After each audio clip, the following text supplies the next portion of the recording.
오늘은 부활하신 예수님의 행적이라는 제목으로 하나님의 말씀 전하도록 하겠습니다. 2002년 미국에서 두 소녀가 거대 패스트푸드 회사인 맥도날드를 대상으로 소송을 제기합니다. 이유는 자신들이 맥도날드 햄버거를 먹어서 비만에 이르렀다라는 것입니다. 이에 영화감독 모건 스폴락은 정말 패스트푸드가 비만의 원인이 되는가를 실험하기 위해서 30일 동안 직접 자신이 맥도날드 햄버거를 삼시세끼 먹습니다. 이것을 영화로 찍어서 그가 개봉을 했는데요. 이 영화에서 감독은 직접 매일 5,000칼로리 이상의 맥도날드 메뉴를 먹고 한 달 만에 체중이 11.1kg 증가하는 모습을 보여줍니다. 그로 인해서 구토, 우울, 간질환 등을 거쳐서 성기능 감퇴가 되는 모습을 직접 보여줍니다. 이 영화가 나온 후 사람들은 패스트푸드에 대한 경각심을 갖는 동시에 또 30일이면 자신이 원하는 어떠한 결과를 얻을 수 있는 그런 충분한 시간이겠다라는 생각을 하게 됩니다. 그래서 이후에 30일 프로젝트라는 이름으로 30일 동안의 운동, 또 독서, 여행, 일 등 자신이 세운 목표를 이루어내는 활동들을 하게 됩니다. 요즘 정말 시간이 날아가는 것 같습니다. 한 달이 언제 지나가는지 알 수가 없습니다. 벌써 여러분 2019년에 3분의 1이 지나가고 있습니다. 이렇게 날아가는 시간 속에서 30일이라는 시간은 어찌 보면 굉장히 짧은 시간처럼 느껴질 수 있습니다. 그러나 그 30일이면 충분히 원하는 일들을 이루어낼 수 있다는 것입니다. 부활하신 예수님은 30일보다 조금 긴 40일 동안 이 땅에 머무십니다. 그리고 부활 후 40일이 지나서야 하늘로 올라가시죠. 예수님은 이 땅에서 마지막 40일 동안 무엇을 하셨을까요? 그리고 그 40일 동안 무엇을 이루셨을까요? 우리는 지난 주간 부활주일로 지켰습니다. 우리는 부활하신 주님의 그 부활의 의미에 대해서 말씀을 묵상했습니다. 부활의 주일이 지난 오늘은 부활하신 후 예수님께서 이 땅에 40일 동안 머무시면서 행하신 행적들을 살펴봄으로써 부활의 믿음을 가진 성도들이 과연 무엇을 하기를 주님께서 원하시는지 그 40일의 행적을 통해서 함께 말씀을 묵상하고자 합니다.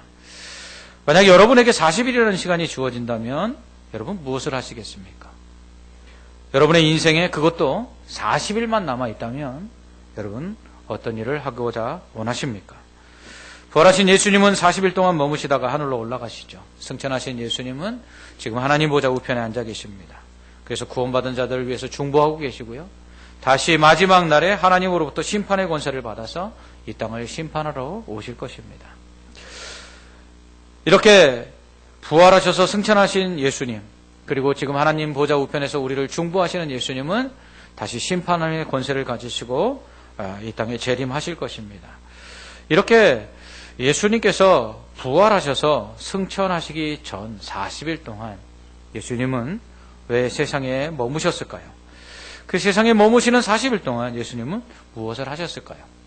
이것을 살펴보기 전에 먼저 우리는 40이라는 숫자가 갖는 의미를 한번 되돌아볼 필요가 있습니다. 성경에서 40이라는 숫자와 관련된 다양한 사건들이 기록되어 있는데요. 먼저 노아의 홍수 때 비가 내린 기간이 40일입니다. 세상에 비가 40일 내렸는데 세상 모든 생물들과 그리고 식물들, 인간들이 다 죽지요. 하나님께서 비로 세상을 멸망시키는 데 걸린 시간은 단지 40일밖에 걸리지 않았습니다. 인간이 오랜 역사 속에서 만들어낸 뛰어난 문명도 물속에 잠기는데 40일이면 충분했습니다. 우리는 이 40일이라는 숫자를 통해서 하나님 앞에서 인간이 얼마나 나약한지를 깨달을 수 있습니다. 인간이 수백 년에 걸쳐서 만들어낸 것, 하나님은 단 40일이면 물로 쓸어버리실 수 있다는 것입니다. 우리는 이 40이라는 숫자 앞에서 하나님 앞에 겸손해야 된 인간의 연약함을 깨달을 수 있습니다. 무엇보다 40이라는 숫자는 모세와 관련이 깊습니다. 먼저 모세가 이스라엘 백성을 돌아볼 마음이 있어서 애굽 사람을 쳐서 죽이는데 이때의 나이가 40세입니다. 하지만 그의 계획이 실패하여 살인자가 되어서 바로를 피해 광야로 도망을 칩니다.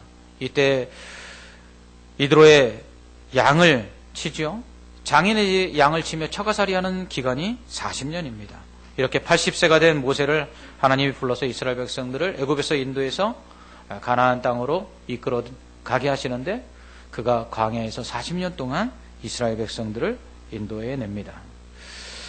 하나님께서 모세를 쓰시기 위해서 훈련을 시키시는데 40년은 바로의 궁궐에서, 그리고 40년은 광야에서 훈련을 시키십니다. 이 모습을 보면 인간이 정말 하나님 쓰시기에 합당한 사람으로 변화되는데 걸리는 시간이 얼마나 긴가라는 생각을 해보게 됩니다. 우리의 믿음의 연수는 어떻습니까? 우리는 얼마나 하나님 앞에서 훈련을 받았습니까? 그럼에도 불구하고 우리는 얼마나 하나님 앞에 쓰시기에 합당한 사람입니까? 우리는 이 40이라는 숫자를 생각해 보면서 하나님 쓰시기에 합당한 사람인가? 라는 것을 되돌아볼 수 있습니다. 또한 이스라엘 백성을 애굽에서 인도해낸 모세는 시내산에 올라 40주야를 지나며 하나님으로부터 율법을 받습니다. 그러나 그가 40일 동안 시내산에 올라가 율법을 받는 기간에 이스라엘 백성들은 모세가 죽었다고 생각해서 아론을 시켜 금송아지 우상을 만들고 우상숭배를 합니다. 이로 인해서 모세가 십계명 돌판을 받아 내려왔다가 하나님의 의로 분노를 일으킵니다. 그래서 그 돌판을 깨뜨리죠. 그리고 다시 40일을 시내산에 올라가서 하나님으로부터 율법을 받습니다. 하나님과 대면하여 율법을 받고 내려온 모세의 얼굴에서 광채가 났습니다. 사람들은 그 얼굴을 보지를 못했습니다. 하나님의 영광도 볼 수 없는 죄인들이 하나님을 만나고 온 모세의 영광도 볼 수 없었습니다. 사람들이 그 영광을 볼 수 없을 만큼 광채가 났던 그 얼굴은 40일 동안 하나님을 대면하면서 만들어집니다. 하나님과 40일을 만난다면 우리의 얼굴에도 광채가 날 것입니다. 우리는 하나님과 얼마 동안 만나고 있습니까? 우리는 40일이면 우리의 얼굴에서 하나님의 광채가 날 수 있는데 우리는 하나님과 얼마나 오랫동안 대면하며 하나님과의 만남을 가져왔습니까? 그렇다면 우리의 모습 속에서는 어떤 빛이 비춰지고 있는지요? 우리는 40이라는 숫자를 통해서 하나님과의 만남을 통해 우리 안에서 하나님의 영광이 드러나야 된다는 것을 깨달을 수 있습니다. 모세와 함께 출애굽한 이스라엘 백성이 가데스 바네아에서 12정탐꾼을 보내 가나안 땅을 정탐한 기간이 40일입니다. 하지만 부정적으로 보고한 10명의 정탐꾼들의 말을 듣고 아낙 자손의 후예인 거인 족속들을 두려워한 이스라엘 백성들은 하나님과 모세를 원망합니다. 그로 인해서 저주를 받고 그들이 가나안 땅을 40일 동안 정탐한 그 날수의 하루를 1년으로 환산하여 하나님은 40년 동안 광야를 배회하게 하시죠. 그리고 하나님의 약속을 믿지 못하는 사람들을 40년 동안 하나님께서는 광야에서 다 죽이십니다.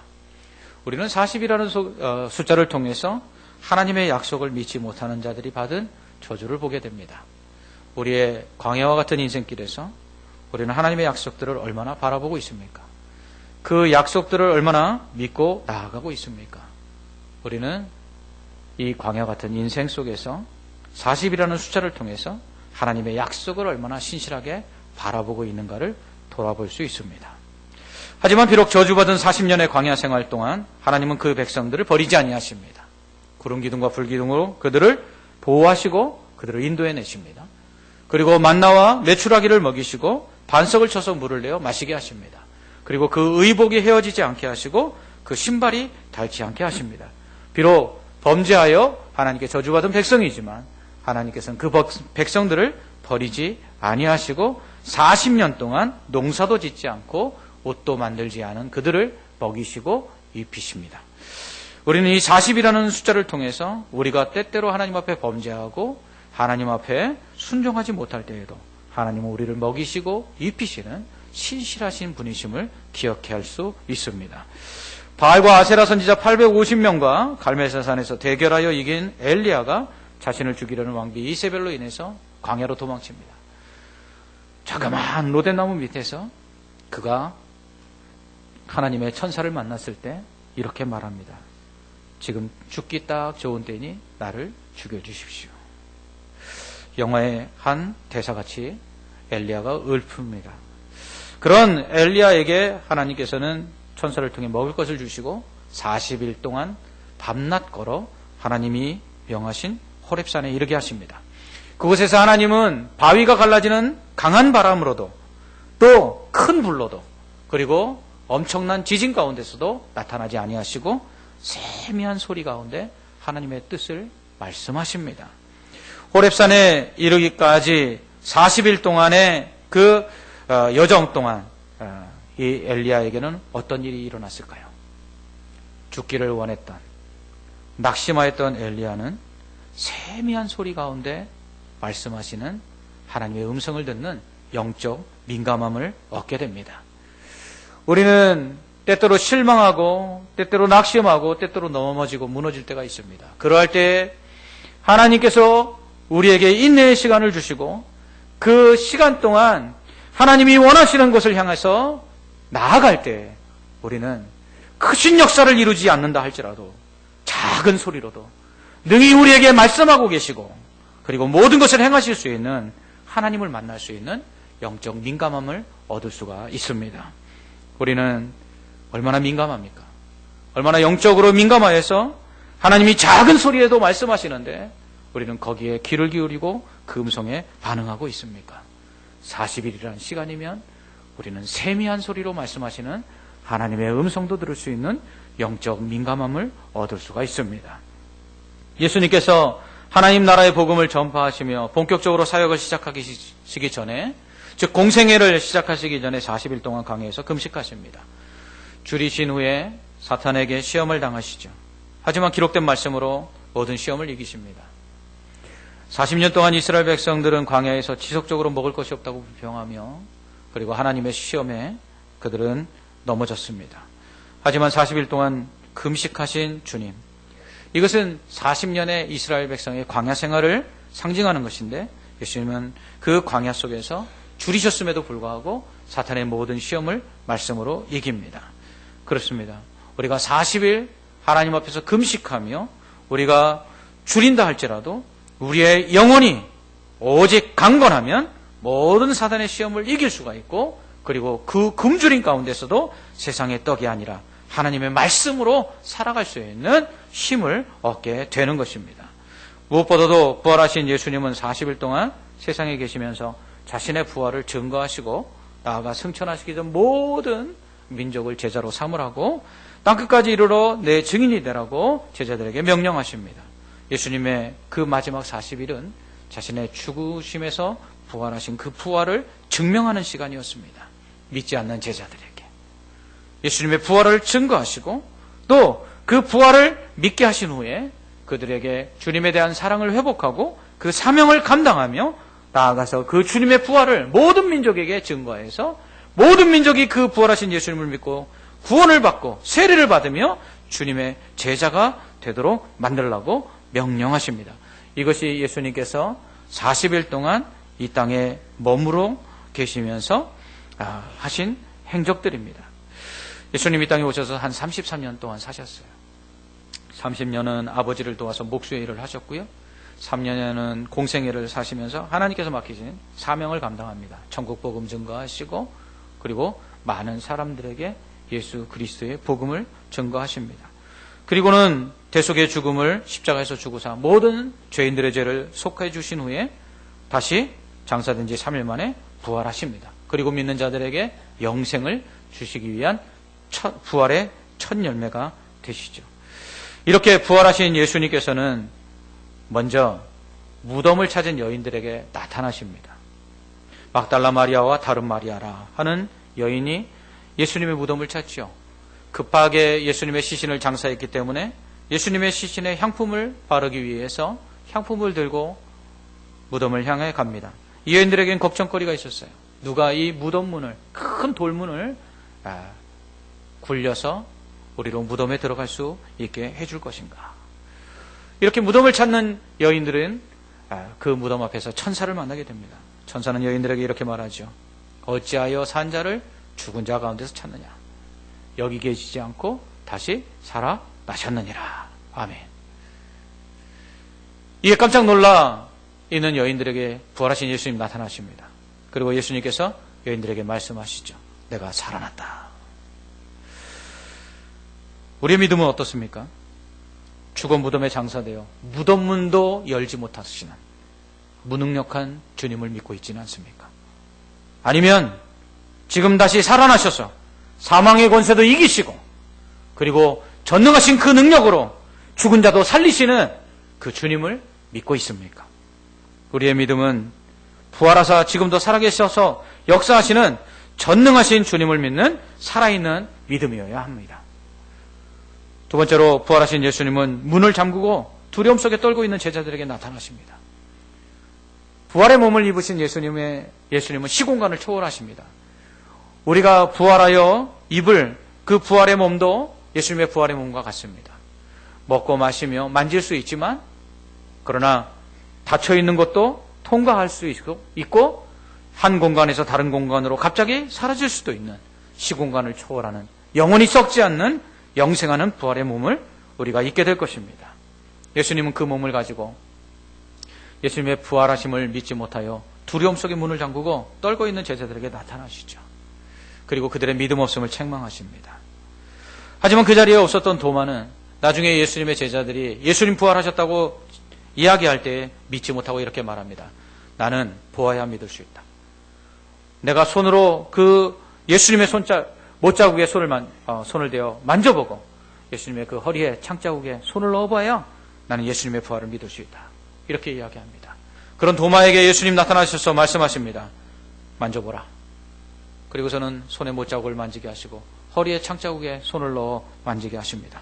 그런 다음 예수님 말씀하십니다. 보고 믿는 자보다 보지 않고 믿는 자가 더 복되도다. 우리의 믿음은 어떻습니까? 보고 믿는 믿음입니까? 지금도 뭔가 하나님께 나타나 보여달라고 간구하고 있지는 않습니까? 우리가 원하는 것들이 눈에 보이지 않으면 불안해하고 또 염려하고 걱정하며 또한 하나님을 원망하고 있지는 않습니까? 성경은 믿음은 들음에서 난다고 말씀합니다. 우리는 비록 부활하신 주님을 보지는 못했지만 그 부활하신 주님에 대한 말씀을 우리는 듣고 믿고 있습니다. 그러므로 우리는 부활의 주님을 보지 못했으나 믿고 있으므로 우리가 복된 사람들입니다. 우리에게는 이 믿음이 있어야 합니다.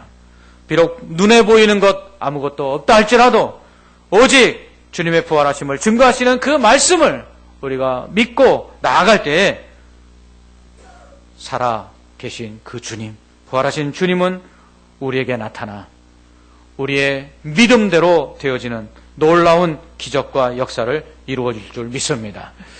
또한 부활하신 예수님은 엠마오로 내려가는 제자들에게 나타나십니다. 주님을 따르던 자들 중에 상당수가 예수님의 부활, 그 죽으심을 보고는 자신들이 기대했던 모든 것들이 수포로 돌아가자 뿔뿔이 흩어져 고향으로 돌아가거나 자신들이 갈 길로 나아가게 됩니다.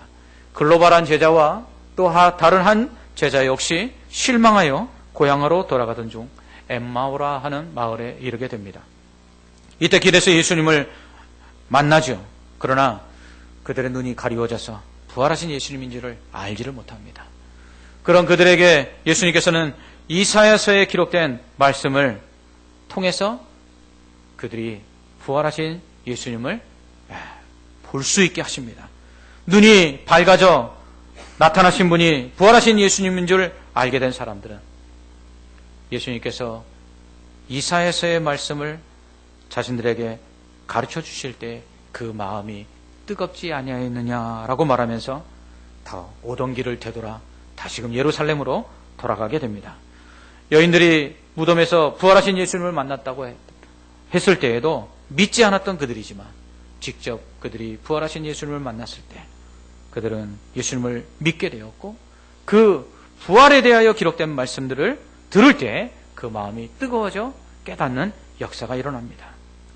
우리의 눈은 어떻습니까?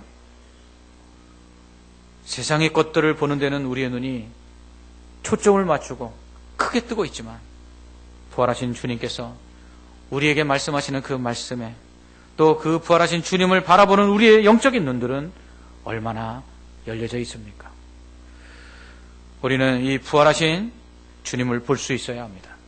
그 부활하신 주님을 볼 때 그 부활하신 주님에 대하여 기록된 말씀을 통해서 하나님께서 우리를 얼마나 사랑하시는지를 깨닫고 그럴 때 우리의 마음에 감격이 있고 우리의 가슴이 뜨거워질 수 있습니다.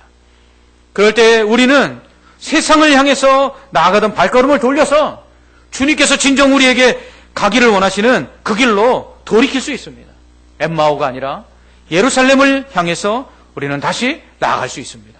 그러기 위해서는 우리는 부활하신 주님을 바라볼 수 있는 이 영적인 눈이 열려져야만 합니다. 기록된 말씀 속에서 이 부활하신 주님에 대하여 증거하시는 그 말씀을 대할 때마다 우리의 가슴이 뜨거워져야 합니다. 아들을 십자가에 내어주시고 다시 살리심으로 우리에게 영생을 주시기까지 죄인된 우리를 사랑하신 그 하나님의 사랑을, 그 기록된 말씀을 대할 때마다 가슴에서 뜨겁게 감격하며 우리가 그 은혜에 기뻐해야 합니다. 우리의 영적인 눈이 열려져야만 합니다.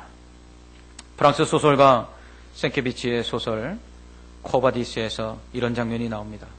핍박을 피해서 로마를 떠나 도망치는 베드로에게 아피아가도에서 십자가를 지신 부활의 예수님이 나타나십니다. 그 모습을 보고 놀란 베드로가 코바디스 도미네, 주여 어디로 가십니까? 이렇게 묻습니다. 그런 베드로에게 십자가를 지신 부활하신 주님은 이렇게 말씀하십니다. 불타오르는 저 로마를 가리키며 내가 도망쳐 나온 로마로 내가 가느니라. 이에 베드로는 회개하고 다시 로마로 돌아가 순교합니다. 부활하신 주님을 만났을 때 우리는 우리가 어떤 길로 가고 있는지를 깨달아 알 수 있습니다. 그 부활하신 주님을 만날 때 우리는 우리가 진정으로 나아가야 될 길을 깨달아 알 수 있습니다. 부활하신 주님은 헛된 길로 가는 우리들에게 이렇게 물으십니다. 내가 지금 어디로 가고 있느냐? 부활하신 주님을 믿는 우리는 주님이 원하시는 길을 가야 합니다. 십자가의 길을 가야 합니다. 엠마오가 아니라 예루살렘으로 돌아가야 합니다. 또한 부활하신 예수님은 갈릴리로 먼저 가 고기 잡던 제자들에게 나타나십니다. 예수님께서 갈릴리로 먼저 가라는 말씀을 제자들에게 하신 것을 기억하고 갈릴리로 가서 제자들이 예수님을 기다리죠. 예수님 오시지 않자 그들은 무료했던지 배를 타고 그물을 가지고 고기를 잡으러 나아갑니다. 밤이 새도록 그물을 던졌지만 한마디로 잡지 못하죠. 그때 물가에 선 누군가가 외칩니다. 배 오른편에 그물을 던지라. 그 음성을 듣고 제자들이 배 오른편에 그물을 던집니다. 그리고서는 그물이 찢어질 정도로 많은 물고기를 잡죠. 153마리. 누군가가 말합니다. 주님이시다. 이에 겉옷을 벗고 고기를 잡던 베드로가 겉옷을 둘러매고 물가로 뛰어들어 예수님을 향해 달려갑니다. 마음은 주님을 향해 달려갔지만, 몸은 주님을 향해 달려갔지만 자신은 절대로 주님을 배신하지 않겠다고 호언장담했음에도 불구하고 3번씩이나 주님을 배신한 것이 기억나 주님 앞에 머리를 떨구고 아무 말도 하지 못하고 있습니다. 그럼 베드로에게 잡아온 고기를 가져오라 하신 주님은 그것을 구워 베드로에게 또 제자들에게 나눠주십니다. 그리고 3번 묻습니다. 네가 나를 사랑하느냐? 자신 있게 대답할 수 없었던 베드로는 머리를 떨군 채 주님을 바라보지 못하고 이렇게 말합니다. 주께서 아시나이다. 이런 베드로에게 예수님 말씀하십니다. 내 양을 먹이라, 내 양을 치라. 우리는 어떻습니까? 주님을 사랑하는 데 있어서 실패함으로 낙심하거나 절망하고 있지는 않습니까? 주님 뜻대로 살겠다고 매번 결단하지만 그러지 못하고 쓰러지는 우리의 모습 속에서 좌절하고 낙심하지는 않습니까? 그래서 주님 앞에 나아갈 때마다 주님 사랑합니다 고백하지 못하고 고개를 떨구고 눈물을 흘리고 있지 않습니까? 그런 우리에게 부활하신 주님은 변함없는 모습으로 우리를 사랑하십니다. 나는 아직도 너를 사랑하는데 너도 아직 나를 사랑하느냐? 주님 물으십니다. 예수 믿다가 믿음에서 실패할 때 있지요. 말씀대로 살려고 노력하지만 잘 안 될 때 있지요. 기도한다고 하지만 기도가 안 될 때도 있습니다. 세상 이겨보려고 하지만 세상의 유혹에 날마다 쓰러져서 세상 것 쫓아 살다가 주님 사명 감당하지 못할 때 있지요. 그럴 때 부활하신 주님을 만나시기 바랍니다. 그 부활의 주님은 우리에게 말씀하십니다. 나는 아직도 너를 사랑한단다. 너도 나를 사랑하느냐? 우리가 당당하게 주님을 사랑한다고 말할 수 없어도 주님에 대한 사랑만 있으면 주님은 우리에게 다시 사명을 감당할 수 있도록 은혜를 베풀어 주십니다. 그 부활의 주님을 만났을 때 우리는 그 사랑 안에서 다시 치유함을 받고 회복될 수 있습니다. 부활하신 예수님은 마지막으로 수많은 사람들 앞에 나타나셔서 승천하십니다. 이때 예수님은 제자들에게 너희는 온 천하에 다니며 만민에게 복음을 전파하라. 믿고 세례를 받는 사람은 구원을 받을 것이요 믿지 않는 사람은 정죄를 받으리라. 믿는 자에게는 이런 표적이 따르리니 곧 그들이 내 이름으로 귀신을 쫓아내며 새 방언을 말하며 뱀을 집어올리며 무슨 독을 마실지라도 해를 받지 아니하며 병든 사람에게 손을 얹은즉 나으리라. 아멘. 주님은 오직 성령이 너희에게 임하시면 너희가 권능을 받고 예루살렘과 온 유대와 사마리아와 땅끝까지 이르러 내 증인이 되라 말씀하십니다. 부활하신 주님을 믿는 우리는 예수님의 증인이 되어야 합니다. 그분이 살아나셨다라고 증거해야 합니다. 가까운 곳에서부터 먼 곳까지 이르러 주님의 부활을 증거해야 합니다. 그것을 믿는 자들에게 구원이 있음을 전해야 합니다. 모든 민족에게 예수 그리스도를 믿고 세례를 받을 뿐만 아니라 주님의 제자가 되도록 제자를 만들어야 합니다. 그럴 때 주님 우리와 함께 하십니다. 그리고 우리가 전하는 복음이 진리임을 증명할 수 있도록 우리에게 능력을 주십니다. 모세가 바로 앞에 서서 이스라엘 백성을 구원하려고 할 때 무슨 증거를 나타내 보여줄 수 있느냐고 묻는 그 모세에게 지팡이를 던져 뱀이 되게 하신 하나님은 이것으로 내 말을 증거하라라고 하십니다. 그렇습니다. 우리가 예수님 살아나셨다고, 그 부활하신 예수님 믿을 때에 우리가 구원을 얻는다고, 그 부활하신 예수님 지금도 우리와 함께 하셔서 살아서 역사하신다고, 그 예수님을 믿고 그분의 제자가 되어야 된다고 증거할 때에 우리가 전하는 그 복음이 참이요 진리임을 증명하도록 하나님께서 우리에게 기적과 능력을 더해 주시겠다고 약속하십니다. 그러므로 우리는 예수님의 부활을 믿어야 합니다. 무덤에 묻혀 무덤 문도 열 수 없는 죽은 예수님이 아니라 살아나셔서 지금도 세상을 만드신 그 전능하신 능력으로 기적과 표적을 나타내시고 우리와 함께 하시는 그 전능하신 주님을 믿어야 합니다. 보고 믿는 것이 아니라 보지 않아도 믿어야 합니다. 들리지 않아도 믿어야 합니다. 그럴 때 복이 임합니다. 그러기 위해서는 우리의 영의 눈이 열려져야 합니다. 주님에 대한 말씀을 읽고 들을 때마다 우리의 마음이 뜨거워져야 합니다. 말씀을 통해서 부활하신 주님을 만나야 합니다. 부활하신 주님이 우리에게 나타나셔서 우리에게 원하시는 그 길로 가라고 말씀하시는 소리에 귀를 기울여야 합니다. 엠마오가 아니라 예루살렘을 향하여 돌아가야 합니다. 낭패와 실망 가운데 세상으로 돌아가는 것이 아니라, 세상에 헛된 일을 하면서 시간을 허비하는 것이 아니라 주님이 우리에게 주신 그 사명을 향해서 주님의 사랑을 회복하고 그 사명을 감당해야 합니다. 부활하신 주님을 믿는다면 우리는 이 부활의 주님의 증인이 되어야 합니다. 우리가 전하는 그 주님은 살아서 우리와 함께 하실 것이고, 기적과 표적으로 우리가 증거하는 그 주님이 지금도 살아계시다고 증명하실 것입니다. 그럴 때 이 부활의 능력이 많은 사람을 구원할 것이고, 그리고 지금도 이 땅을 살아가는 구원받는 자들에게 하나님이 얼마나 우리를 사랑하시고 그 부활의 주심의 능력으로 우리와 함께 하시는지를 증명할 수 있게 하실 것입니다. 부활하신 주님 지금도 살아계십니다. 살아서 하나님 보좌 우편에서 우리를 위해서 중보하십니다. 그 주님의 그 복음을 전파하며 그 부활의 주님을 증거하길 원합니다. 그럴 때 하나님 함께 하실 것입니다. 역사하실 것입니다. 기적이 일어날 것입니다. 병이 고침받을 것입니다. 능력이 나타날 것입니다. 이것을 보여주시기 위해서 예수님 40일 동안 이 땅에 머물러 계셨습니다.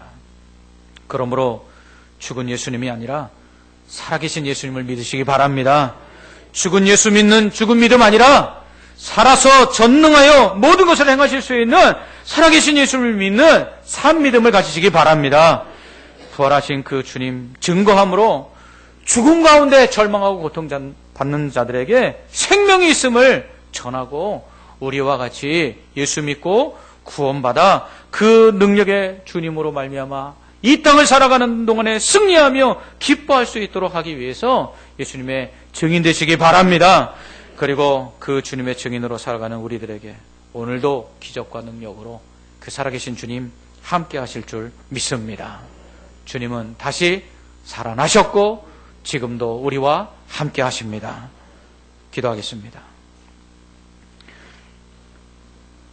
나는 부활이요 생명이니 나를 믿는 자는 죽어도 살겠고 무릇 살아서 나를 믿는 자는 영원히 죽지 아니하리라 말씀하신 주님, 그 주님의 부활을 믿는 우리들, 살아계신 주님을 믿는 산 믿음 갖게 하여 주시옵소서. 그 주님을 우리가 믿고 나아갈 때에 하나님 보이지 않아도 믿는 복된 믿음이 우리 안에 있게 하여 주시옵소서. 그 부활의 주님을 믿고 그 주님을 더욱더 사랑하게 하시고 그 주님 주신 사명 감당하게 하여 주시옵소서. 그럴 때에 주님의 증인으로 살아가는 우리들에게 지금도 살아 역사하시는 주님이 함께 하심으로 기적과 능력이 나타나서 우리가 믿는 주님, 살아계신 하나님이요 부활의 주요 구원자이심을 증명할 수 있도록 하나님 역사하여 주시옵소서. 오늘도 이 살아계신 하나님, 살아계신 그 주님을 믿고 그 주님 앞에 간구하며 나아가는 모든 성도들에게 오늘 바라는 그 기도하는 모든 제목들이 다 기적 가운데 응답되는 역사가 있게 하여 주시옵소서. 예수님 이름으로 기도합나이다. 아멘.